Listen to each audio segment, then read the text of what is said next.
네, 반갑습니다. 오늘 특강 맡게 된 서울대학병원 최인수라고 합니다. 네, 저는 1시간 원래 강의를 참 가는데요. 지금 한 45분 정도 됐습니다. 그래서 제가 불러보니까 요즘 제가 헬스케어 IT 이런 쪽으로 이제 보시는 바와 같이 그런 강의를 하고 있는데요. 지난달 고벤처 프로그램에서 제 강의를 했었고 몇 분들 가다 보니까 좀 같이 읽은 분도 좀 계신데 오늘 말씀드릴 내용이 이제 이 보시는 바와 같이 의료 쪽이나 헬스케어 쪽 분야와 그 IT 기술이 융합이 되면서 여러 가지 혁신들이 일어나고 있는데 그런 것들을 주로 케이스 스터디 아까 말씀하신 스타트업 중심으로 말씀을 좀 드리려고 하고요. 최근에 이제 제가 그 벤처 캐피탈에 가서 강의도 하기도 하고 증권사들 여의도 가서 많이 하기도 하고 이런 부분들 좀 미국은 사실 이런 헬스케어 이런 쪽이 이번 CES 보신 분도 아시겠지만 헬스케어 비중이 아주 커지고 있습니다. 그래서 이런 쪽으로 관심 많이 가지시는 것 같은데요. 좀 도움을 드릴 수 있으면 좋을 것 같습니다.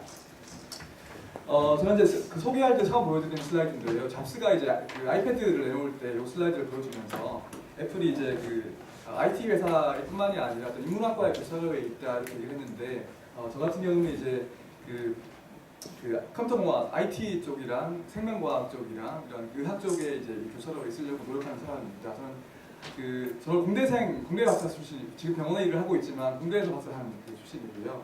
그다음에 의대에서 일을 하다가 얼마 전까지 IT 회사 KT에다가 일을 좀 했었고 다시 병원으로 와서 일을 하고 있는데요. 이런 쪽에 이제 뭔가 제 커리어를 보더라도 약간 이상한 짓을 하는 놈이구나 이런 걸 아실 수 있을 것 같습니다.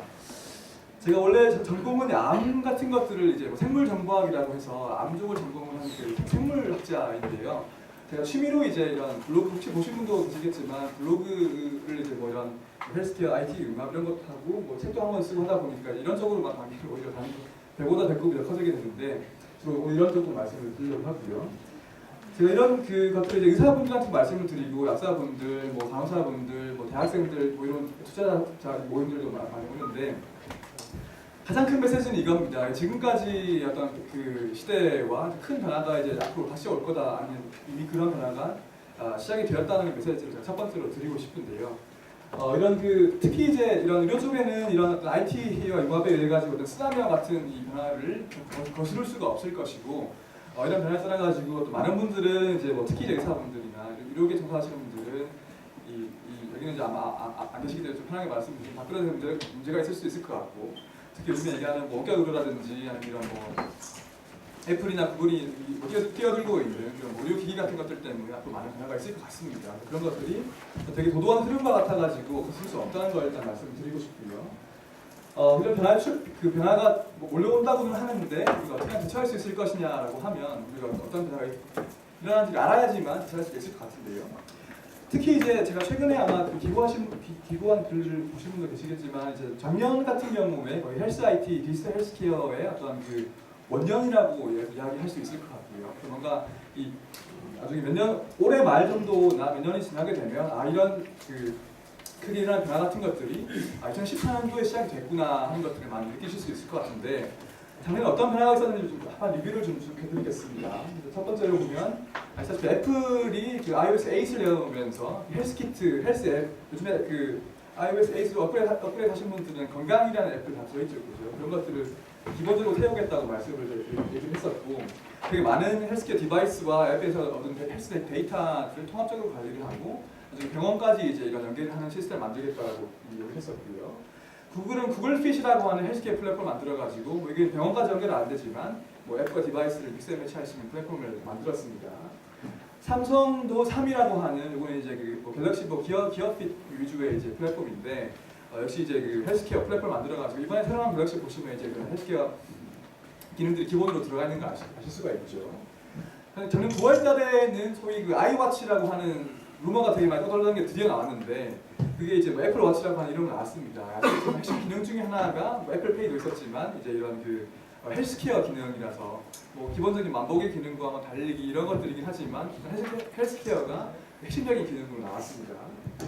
나중에 말씀드리겠지만 구글 글래스라고 하는 것 아시죠, 그죠? 웨어러블 컴퓨터의 대표적인 선두주자 중에 하나인데 글래스가 되게 비판을 많이 받습니다. 쓸모가 없다고. 근데 이제 가장 쓸모가 있는 긍정적으로 보는 분야가 뭐냐고 하면 이런 의료계에 활용이 되겠고 이런 것들 이제 이런 실제 이제 미국에 있는 의사분들이 쓰고 수술하는 걸 제가 사진을 가지고 온 건데 어떻게 미국으로 시작을 해가지고 이런 것들이 뭐 최근 한국에 들어오기도 했고 이런 것들이 이런 생태계가 만들어지고 있는 단계입니다.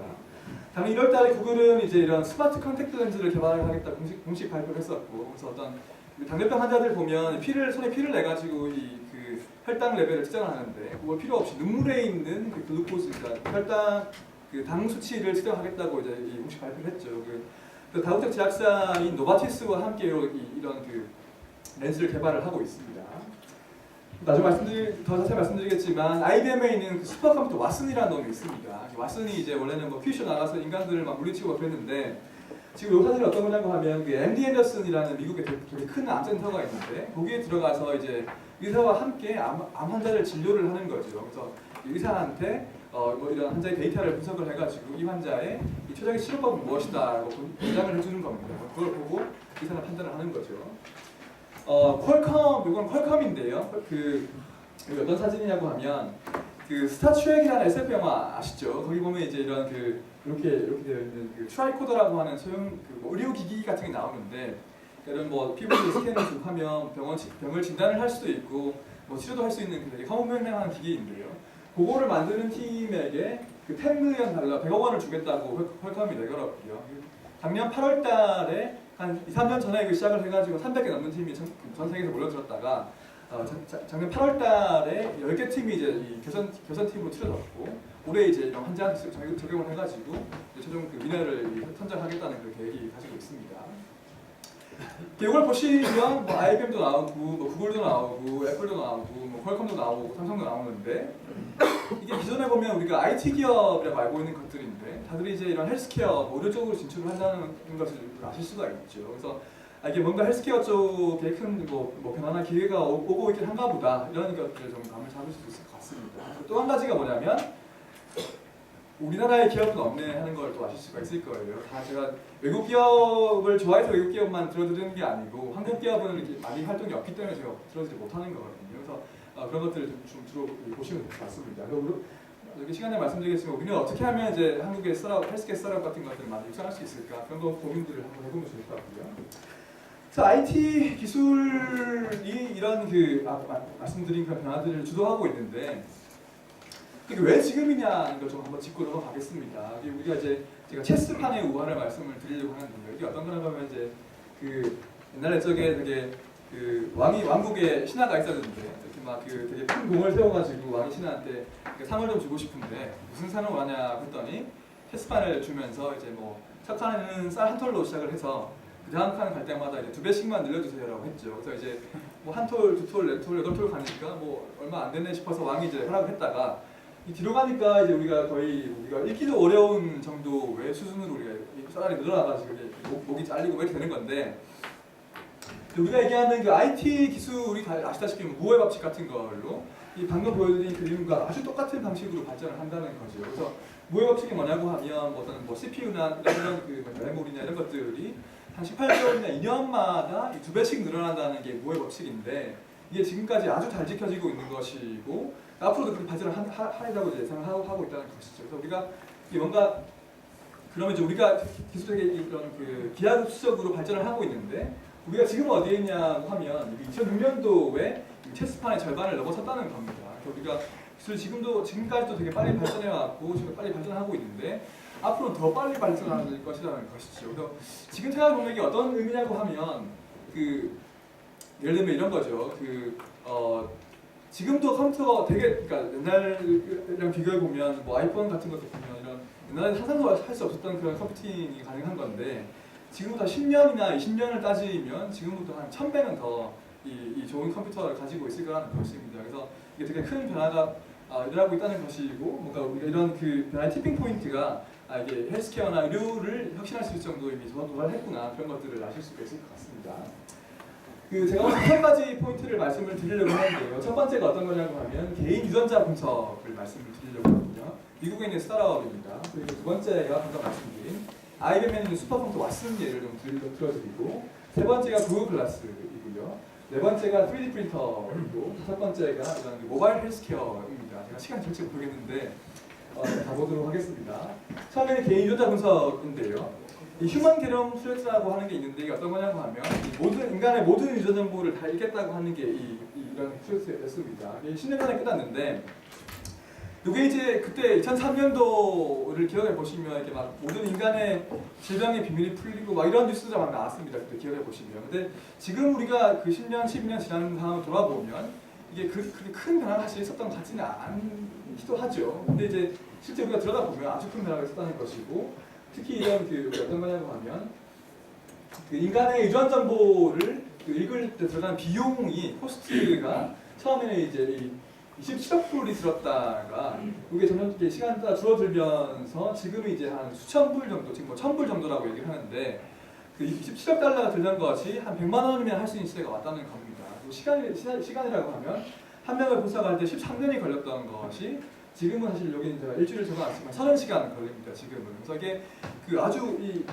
13년 걸리던 것이 지금은 30시간 걸리고 27억 불 들던 것이 한 100만 원이면 할 수 있는 시대가 왔다는 겁니다. 지금은. 그래서 이런 걸로 되게 많은 사람들이 발전하고 있는 것들이죠. 그 비율을 제가 따져보면 이제 그 페라리 자동차가 한 5억 원 정도고 하는데 그게 이제 한 500원 정도 하는 걸로 됐다는 겁니다. 그리고 어떤 비유라고 하면 이 페라리 자동차가 500원 하면 누구든 사지 않을 사람이 없듯이 이 개인 유전 정보 분석도 여기 자기 본인 유전 정보 분석해 보신 분 안 계시죠, 그죠? 그 나중에 보여드리겠지만 미국은 그게 지금 한 100만 명 정도까지 가고 있습니다. 저도 이제 분석을 했었고, 근데 아직 한국에는 이런 활동이 되지 않은데 이런 비유와 같이 이제 그런 분석도 충분히 저렴해지면 그게 거의 뭐 100만 원, $1000 개념이라고 해서 100만 돈으로 그러니까 뭐 분석할 수 있으면 이 시대가 왔다라고 보고 있는데 그 시대가 이미 우리가 진입하기 시작했다는 겁니다. 그래서 뭐 이런 것들 말씀을 드리려고 했다는 거고요. 그래서 이런 그 처음 보여드릴 이런 기업이 이렇게 나오게 된 겁니다. 23andMe라고 하는 23과 나 이런 기업인데요. 어떤 거냐고 하면 개인 유전자 분석을 하는 기업인데 이 여자분이 만들었습니다. 이게 뭐 그 미국에서 가장 그 과감한 CEO라고 평가받는 분인데 누구냐고 하면 애플의 구글의 창업자인 세르게이 브린의 와이프입니다. 지금은 사실 별거 중이죠. 그 글래스 낀 분이랑 바람 펴가지고 그래서 뭐 그런 건데 어떤 말 하냐고 하면 그 인터넷으로 인터넷 쇼핑으로 클릭을 해서 이거 키트를 주문을 하면 이사를 통하지 않고 집으로 바로 오고요. 여기 이제 침을 뱉어가지고 다시 여기 넣어서 다시 택배로 보내면 한 6에서 8주 이후에 그 개인 우리의 유전 정보를 이제 분석을 해줍니다. 그래서 이 돈이 얼마 했냐고 하면 $99, 10만 원만 내면 되게 많은 질병에 대한 위험도 내가 이 질병에 걸릴 확률이 평생 얼마인지 아니면 내가 약에 돼가지고 반응성이 얼마인지 우리가 커피를 먹거나 술을 마셔도 뭐 취하는 정도가 다르죠 사람마다 그런 거를 분석해주고 약도 똑같거든요. 그런 걸 분석해주고 유전 질병인자나 어떤 특징들이 있는가 이런 것들을 분석해주는 기업입니다. 그래서 이거 제가 넘어갈 텐데 작년에 이제 우리는 MBC나 KBS에서 이런 기업의 CF가 나오는 걸 거의 상상하기 힘들죠. 근데 미국은 이미 이제 재작년 여름입니다. 2013년도 여름에 이게 TV 광고에 나와가지고 막 이런 분석을 해보세요 이렇게 됐던 겁니다. 시간 좀 넘어갈게요. 그게 원래는 이제 되게 비싸게 하다가 이제 이런 그 가격이 다운이 됐는데 애들이 목표로 하는 바가 뭐냐고 하면 아까 말씀드렸듯이 그 1밀리언 커스터머의 데이터를 확보하는 게 애들의 목표이고 지금 거의 이제 이걸 보시면 거의 그 작년 말의 기준인데 75만 명 정도까지 이런 데이터를 분석을 했다는 겁니다. 미국에서는. 그래서 사실 우리나라에도 이런 분석을 하는 기업이 있습니다. 특히 이제 정기 검진 같은 거 받으면 거기서 통해서 할 수 있는데 한국은 거의 1년에 뭐 10,000명 정도밖에 아직 안 하거든요. 그래서 이런 게 미국은 이미 활성화돼가지고 앞으로 이런 기회가 우리도 열릴 수 있다는 걸 말씀을 드리고 싶은 거고요. 이런 것들. 여기 제가 작년 11월 달에 이걸 데이터를 분석했는데 제 데이터를 좀 보여드리려고 해요. 어떤 거냐고 하면 처음에 이제 저도 이제 요즘에 해외 직구 많이 하시죠. 그걸 FedEx로 제가 받아가지고 침뱉어가지고 FedEx로 보냈거든요. 그렇게 받은 건데 이게 이제 제 질병에 대한 위험도를 나타내는 거죠. 되게 위험한 질병들이 있고 되게 낮은 확률을 가지는 질병들, 그리고 평균 확률을 가지는 질병들이 있고요. 그다음에 이제 제가 약에 얼마나 민감하게 반응하는가의 목록이 나오고, 그다음에 어떤 제가 특징을 가지고 있는가, 뭐 제가 술을 먹으면 얼굴이 빨리 빨개지는가, 아니면 곱슬머리 뭐 가능성이 얼마나 있는가, 담배 피면 중독될 가능성이 얼마나 이런 것들을 보여드리는 겁니다.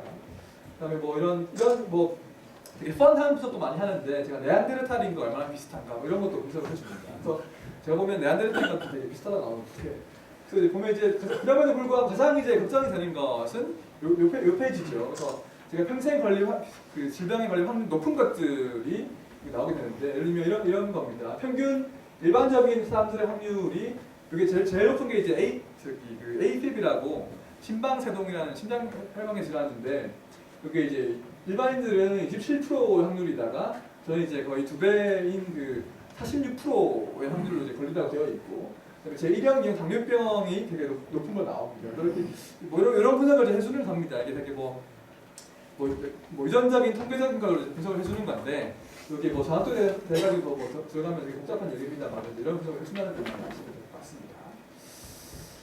그래서 이제 이게 이제 사실 미국에는 이런 저학도 때문에 지금 약간 좀 중단이 되어 있는데, 작년에 이제 이런 미국에는 잘 서비스를 못 하고 있으니까 이 캐나다에 진출했었고, 작년 12월달에 또 영국에 진출했습니다. 그래서 이런 보여드린 뭐 10만 명, 그러니까 1밀리언 명을 이제 목표로 하는 것들을 이제 확대해가고 있는 그런 단계라고 보시면 될 것 같습니다.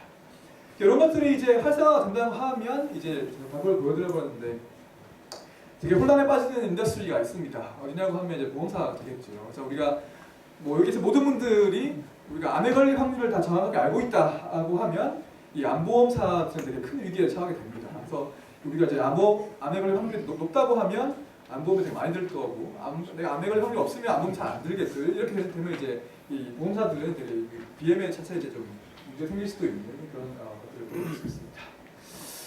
두 번째는 IBM의 슈퍼컴퓨터 왓슨이라고 하는 겁니다. 이게 그 디노드 코슬라 아마 다들 아실 텐데요. 그 실리콘밸리 있는 VC 분인데, 여기 테크크런치에 어떤 기고를 해가지고 큰 논란을 불러일으켰냐고 하면, 미래에는 80%의 의사가 컴퓨터로 대체가 될 것이다라고 해서 의사들이 되게 들고 일어났죠. 되게 과격한 발언이었는데, 맞냐 틀리냐를 떠나가지고 항상 얘기가 나오는 것이 이런 그 IBM의 슈퍼컴퓨터 왓슨입니다. 이게 2011년도 제펄이라고 하는 퀴즈쇼에 나와가지고, 이거 미국에 되게 인기가 있는 그 시청률 1위 다투는 그 퀴즈쇼인데, 여기 나가서 역사상 그 챔피언 2명을 거의 이제 상대가 안 될 정도로 짓밟아 버리면서 우승을 했던 거죠. 총 2번인데 2번 다 이겼습니다.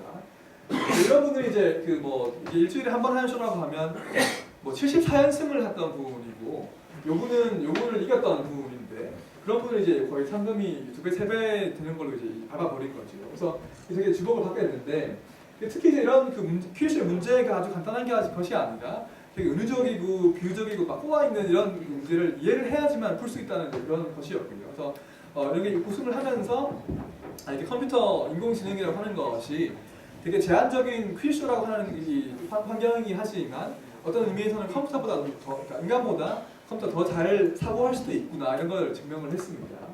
그 다음부터 이제 애들이 이제 뭐 이런 식으로 나오면서 그래서 이거 퀴즈 보여드렸던 건데, 그 다음에 이제 애들이 진출하려고 발표했던 것이 어떤 거냐고 하면 이제 암 환자를 진단하는 겁니다. 그래서 뉴욕에 있는 아주 큰 그 암센터에 들어가가지고 폐암에 대해서 그 레지던트 생활을 하면서 이런 트레이닝을 받는 거죠. 그래서 되게 많은 우리 흔히 얘기하는 빅데이터 뭐 논문이랑 텍스트, 기본적으로 텍스트는 얘들이 내추럴 랭귀지는 다 이해할 수 있습니다. 그래서 학습을 한 다음에 암 환자를 이제 진단하는 것이고, 이런 식으로 이제 그 병원 시스템에 통합이 되어서 뭐 버튼을 의사가 클릭을 하면 모든 데이터를 이제 분석을 해가지고 이런 식으로 이제 뭐 첫 번째 아까 그 퀴즈쇼에 답을 3가지를 주는데 정확도가 함께 줍니다. 그거 비슷하게 이제 1번 치료법 95점, 뭐 약이력이 나오고요. 2번 치료법 45점, 약이력 나오고, 왜 이런 치료법을 권고했는가에 대해 가지고 버튼을 클릭을 하면 거기에 근거 자료들을 보여줘가지고 의사들이 판단할 수 있게 하는 겁니다. 그래서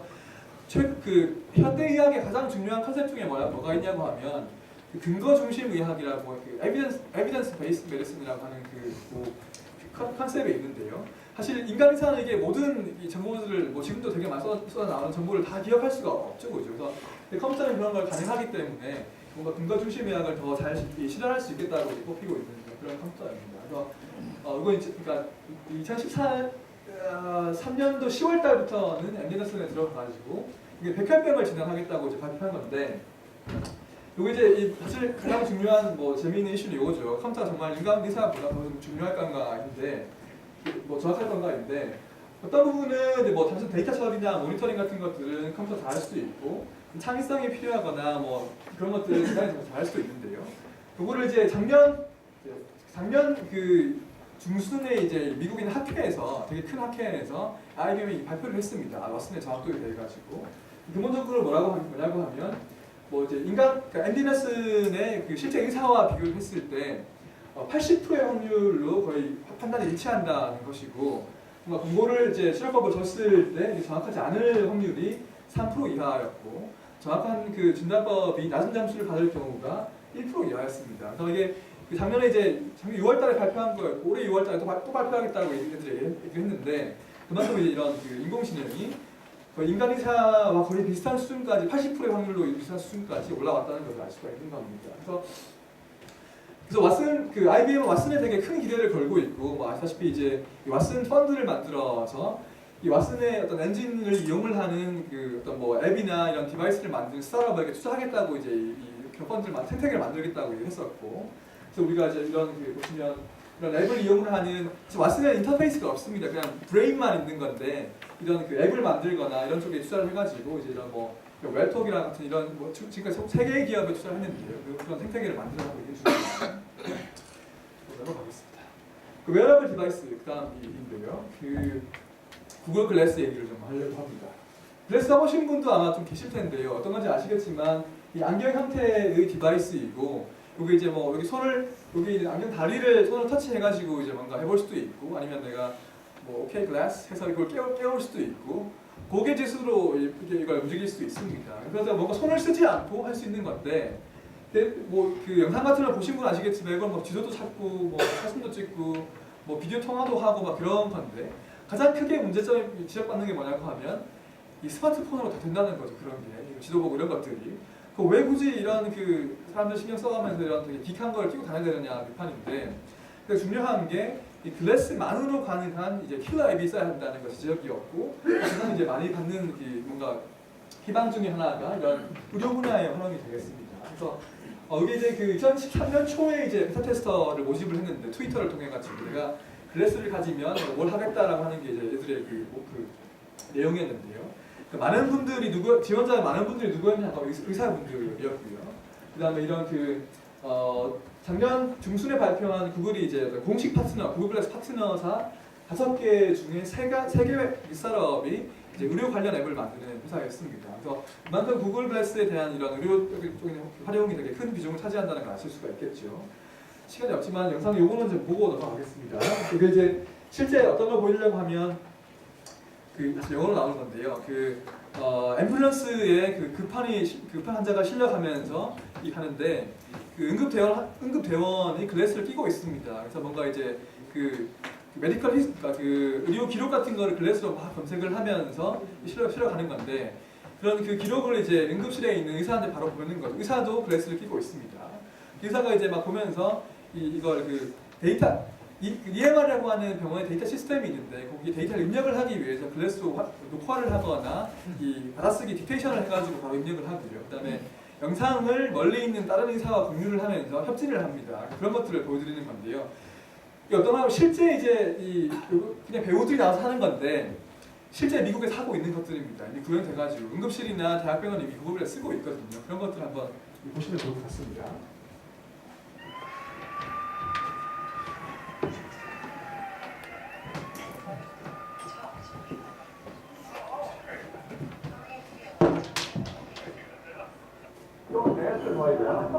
Folks, I just have a couple of questions for you. Okay, my name is Brian. I just need a little bit more information, okay? Any other medical problems I need to be aware of? 의료 기록을 이제 검색을 하는 거고요. 고혈압 이런 것도 나오는 겁니다. Are there any medications? 약 이름이고요. Lisinopril, simvastatin, and aspirin 81 that you're taking right now? 기존의 약이 어떤 거 먹었는지를 검색을 하는 겁니다. I don't know what happened. You'll be fine, folks. We're going to take care of you, okay? Doctor, I'm sending over the patient's info right now. All right, ETA, 2 minutes. Okay. Yeah, I'm sending bottles now. I'm coming to meet you. 환자의 데이터를 받아보고 있는 거죠, 바로.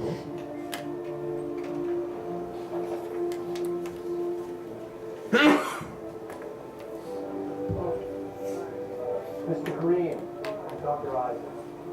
So, Mr. Green, I'm going to record a short video for our records, okay? 지금 뇌졸중이 의심되는 환자인데 손을 들어보러 가고 이렇게 한 손을 못 듣는 거를 이제 보고요. 녹화를 해서 이제 저장을 하는 거죠. Okay, stand. Now, Mr. Green, we believe you may be experiencing a stroke. going to get an emergency CT scan right away, okay? Let's get him out. Patient is a 70-year-old male with a past medical history of hypertension and 근데 hyperlipidemia. 키보드로 이게 써가지고 입력을 해야 되는데 이제 이런 다 쓰기로 하면서 이런 시스템에 이런 입력을 하는 겁니다. Patient denies neurological deficits and additional symptoms. Send a message to on-call neurologist. 70-year-old male 협지를 요청하는 겁니다. 다른 signs 의사한테. of left MCA occlusion for 2 hours, stroke scale of 7, hemodynamically stable. Requesting remote teleconsult ASAP. Do we administer TPA? Call Dr. Isaac. Hi, Julia. CT scan just came in. Taking a look. Taking a look now. I see no evidence of hemorrhage. Can we get the patient on video, please? On my way. I'm showing you now. Mr. and Mrs. Crane, I've brought in the neurologist for a teleconsult. Could you, Mr. Bean, please show me your teeth? Okay, now can you please close your eyes and raise your arms?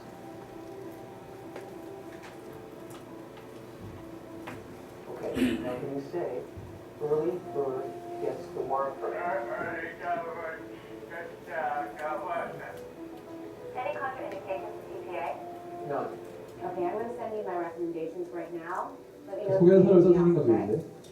이런 식으로 되는 것이 지금 미국이 활용하고 있는 그레스의 이제 그 사용 예가 되겠습니다. 그래서 특히 이제 수술방 같은 경우에 수술방에도 이제 끼고 들어가가지고 뭔가 CT 스캔 같은 걸 띄워놓고 수술한다든지 그런 것들을 활용할 수가 있는 거고요. 아니면 이제 이런 그러니까 그 대학생들 그 교육을 할 때도 멀리 있는 학생들한테도 이런 그 집도의가 그레스를 끼고 있으면서 그 시야를 그대로 공유를 할 수가 있는 거죠. 예를 들면 실제 예를 알려드리면 이제 뭐 듀크 대학에서 이제 수술하고 있는 거를 인도에 있는 의과 대학생들이 본다거나 그렇게 이제 하고 있습니다. 이제 뭐 수술할 때는 이렇게 할 수 있는 겁니다. 이렇게 그 손을 쓸 수가 없으니까 이제 이런 고갯짓으로 뭔가 이렇게 하면서 환자에 대한 데이터를 바로바로 모니터링을 할 수가 있는 그런 것들입니다. 그렇게 되는 거죠. 그래서 네. 그래서 의사들 이런 걸 이제 활용을 하고 있고요. 미국에서 이런 뭐 이런 간단한 수술이나 아니면 CT 스캔을 띄워놓고 이제 뭐 배를 가른다든지 이렇게 하고 있고 이런 식으로 그 학생들한테 중계를 해주기도 하고 이런 식으로 활용을 하고 있습니다. 그래서 그리고 이제 뭐 이건 작년 뉴스인데 예를 들면 응급실에서 아까 뭐 영상처럼 이제 그 피부과 협진을 한다거나 아니면 여기 뭐 하버드 메디컬 스쿨에 있는 그 의사인데 QR 코드를 그래서 찍으면 환자의 메디컬 히스토리 다 뜨고 뭐 이런 것도 활용하기도 하고요. 아니면 그 의대 커리큘럼에 수업에 다 이걸 포함을 시켜가지고 학생들 교육할 때 이걸 뭐 수술 배울 때 끼고 배운다든지 뭐 이렇게 활용을 하고 있습니다.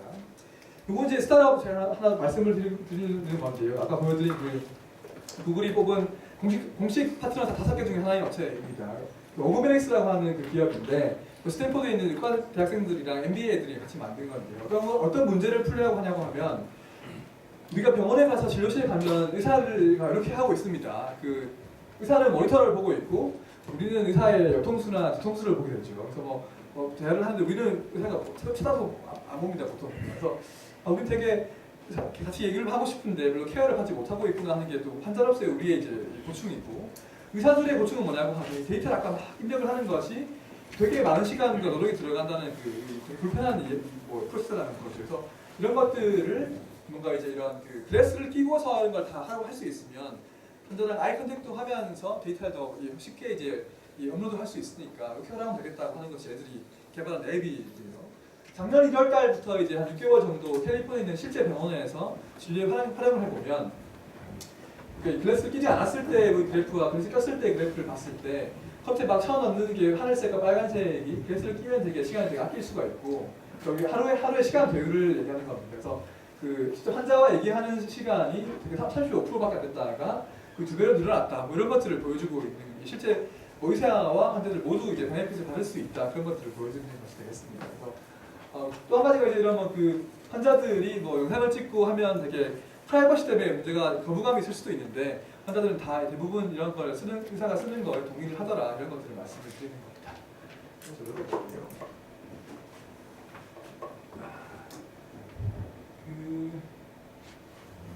3D 프린팅을 좀 말씀을 드릴게요. 3D 프린터 여기 계신 분들 다 아시죠, 그죠? 2D 우리가 종이 뽑을 때 하는 건 2D 프린터인데 3차원적으로 뭔가 뽑으려고 하는 게 3D 프린팅입니다. 우리가 뭐 그 스타트랙 옛날 버전을 보시면 이런 그 리플리케이터라고 하는 기계가 나오는데 어떤 거냐고 하면 우리가 우주 여행을 장기간 가려고 하면 모든 부품과 식량을 다 실어갈 수 없으니까 이 뭐든지 만들어내는 기계를 하나 싣고 가는 거죠. 그래서 우리가 뭐 나사가 없으면 나사를 만들어내고 물이 없으면 물을 만들어내고 막 이렇게 하는 건데 실제 이런 것을 구현한 게 우리가 3D 프린터라고 얘기를 하는 겁니다. 그러니까 뭔가 설계도만 있으면 어떤 그 3차원적으로 스프레이 같은 걸 뿌려서 뭐 플라스틱을 뿌릴 수도 있고 뭐 금속을 뿌릴 수도 있고 심지어 세포를 뿌릴 수도 있는데 그래서 뭔가 되게 복잡한 구조지만 이걸 만들어내는 것을 이제 그 모양 그대로 찍어내는 것입니다. 그래서 뭐 이렇게 되는 거죠. 보시면 이제 밑에부터 이렇게 막 스프레이를 뿌려 나가다가 되게 복잡한 모형도 이렇게 만들어서 나중에 이런 그건 이제 뭐 여기가 만들어내는 건데 밑에부터 그 스프레이 나가면서 만들어내는 그런 것들입니다.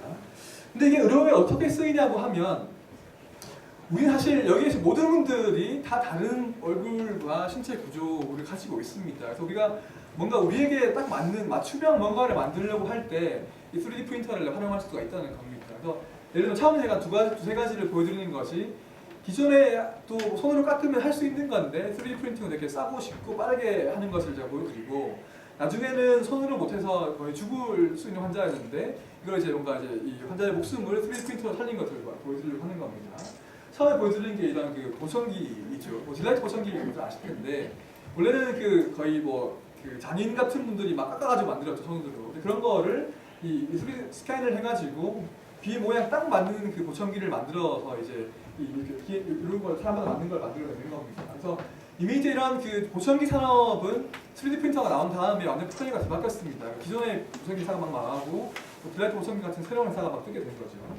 그다음에 그 이빨을 우리가 뭐 만들 때에도 그 예전에는 막 그 이빨 씌우고 새로 이빨을 넣고 이런 것들을 다 손으로 했는데 뭐 주염을 떠서 했는데 지금은 이제 그냥 예를 들면 미국엔 카메라를 그냥 찍어가지고 바로 만듭니다. 이빨을 갖다가 이렇게 할 수가 있는 것들이거든요. 요거는 이제 그다음에 이 뭔가 3D 프린터 없으면 할 수 없었던 일들인데요. 되게 나이 든 이 할머니 환자인데 감염 때문에 턱뼈가 이제 없어졌습니다. 그래서 이런 분들한테 턱뼈를 그대로 만들어가지고 우리가 이렇게 슬리를 끼워가지고 이제 바로 이식을 했다는 바로 이제 음식물 씹고 이렇게 했었던 케이스가 되겠고요.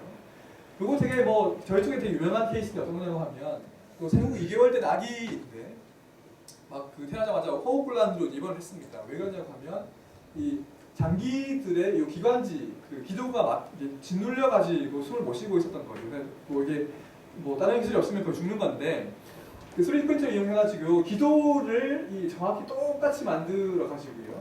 그다음에 기도에 맞는 그 받침대 부목을 빨간색에 있는 부목을 만들었습니다. 그래서 여기 요 기도를 거의 재현을 똑같이 하고 그 부목을 만들어서 이렇게 실제 이식을 한 거죠. 이렇게 보면. 그래서 원래는 거의 이게 짓눌려 가지고 잘 보이지도 않던 것이 이걸 이식을 해가지고 애 컸더니 여기 잘 기도가 자라가지고 지금도 잘 살고 있다. 뭐 요게 이제 뭐 되게 좋은 논문 나오고 막 그런 케이스인데 과거에는 거의 목숨을 못 구했던 아기를 3D 프린팅으로 살릴 수 있었다. 그런 것들을 보여드리는 거고요.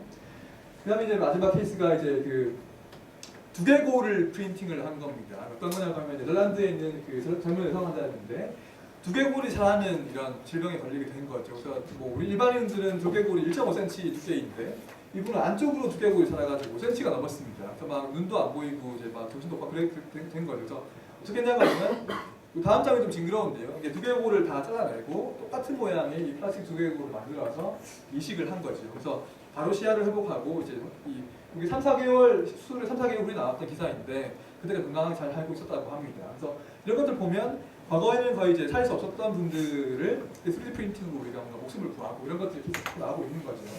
오늘은 제가 맞았는데 한국에도 보면 그 3D 프린팅으로 뭔가 이제 막 아마 우리 분도 있을 텐데 두개골 같은 거를 같이 재현해가지고 여기 있는 함몰되는 것들을 여기가 만약 뼈가 함몰 뭐 수술로 잘라냈다고 하면 여기는 대칭으로 똑같은 걸 만들어서 이식을 하고 이런 것을 하고 있거든요. 그래서 그런 것들을 활용할 수 있다는 걸 보여드리는 거고요. 마지막 파트가 이제 스마트 모바일 헬스케어입니다. 이거 제가 좋아하는 그림인데 2005년도에 교황즉위식 때 사진입니다.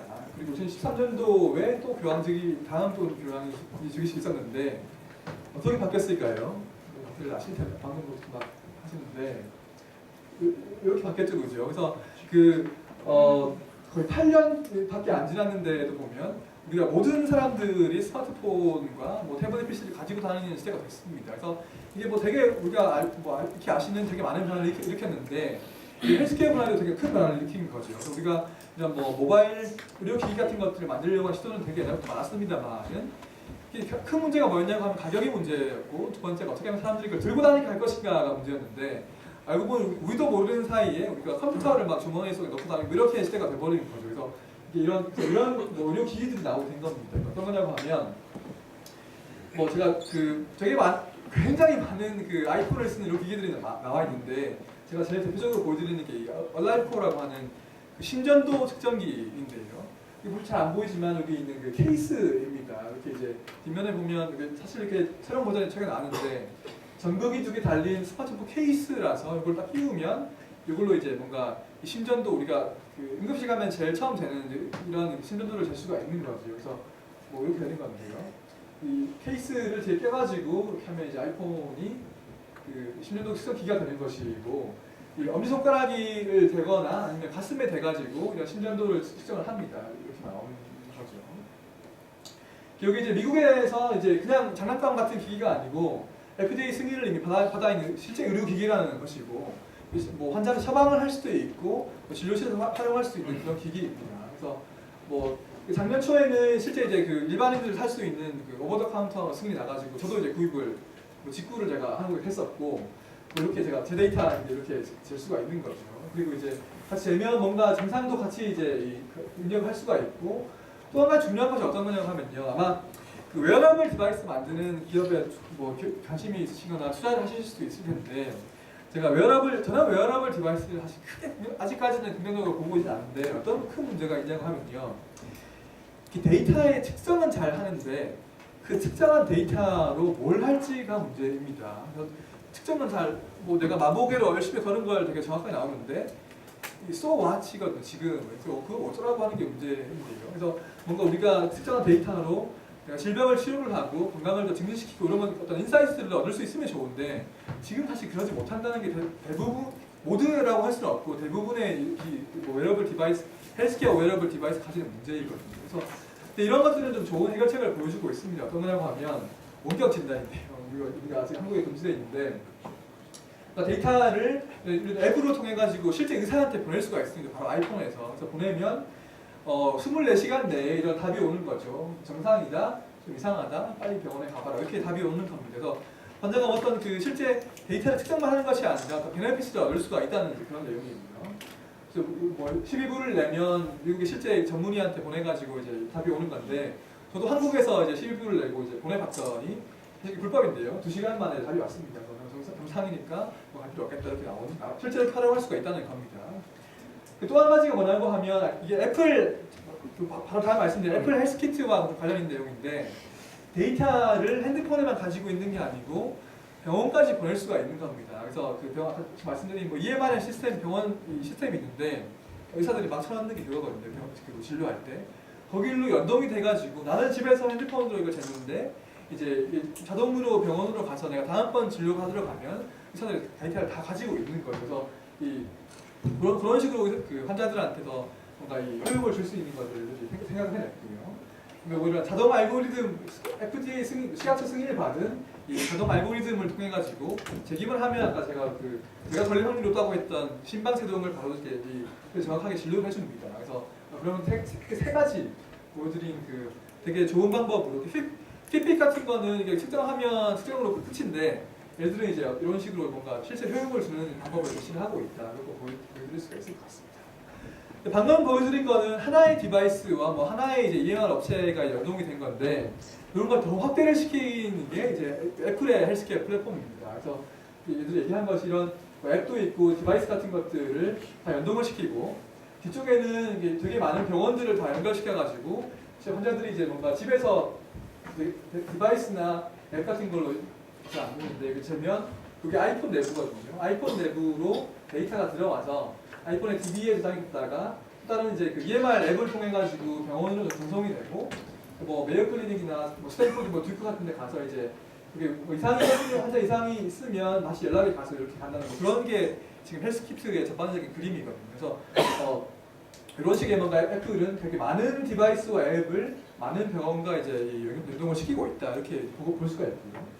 되게 중요한 뉴스가 뭐냐면 두 가지를 제가 이 뉴스를 말씀드리면 첫 번째가 이런 그 에픽 EMR 업체라고 하는 그 병원 시스템 업체가 되게 큰 업체들과 이제 연동을 시키는데 처음에는 에픽과 한다고 이제 발표를 했다가 뭐 세너와 아트라헬스와 같이 한다고 해서 미국에 있는 대형 병원의 4분의 3 이상을 커버를 합니다. 애플이 이제 그래서 이게 되게 대부분의 병원을 커버를 하는 거죠.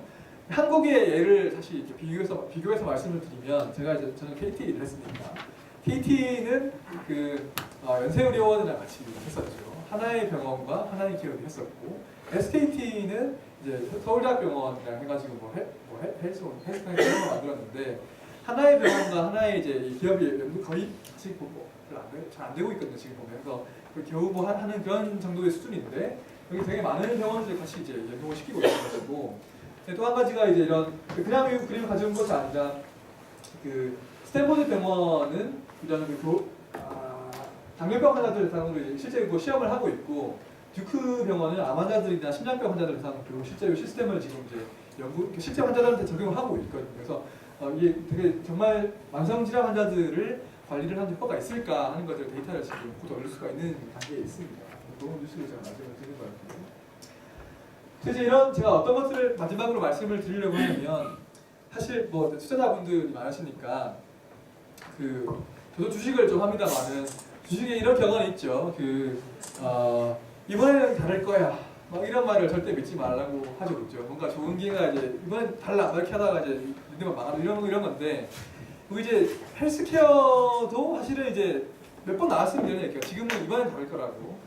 저는 이제 이번에는 다를 거다가 좀 근거가 있다고 생각을 하는데요. 어떤 그 근거를 드냐면 데이터가 지금 나온다는 겁니다. 제가 중간중간 좀 보여드리긴 했는데 뭐 이런 그 IBM 왓슨이나 뭐 구글 글래스나 이런 그 기기들이 되게 정확하고 실제 효과가 있고 안전하고 이런 것들이 대한 데이터가 지금 나온다는 것이죠.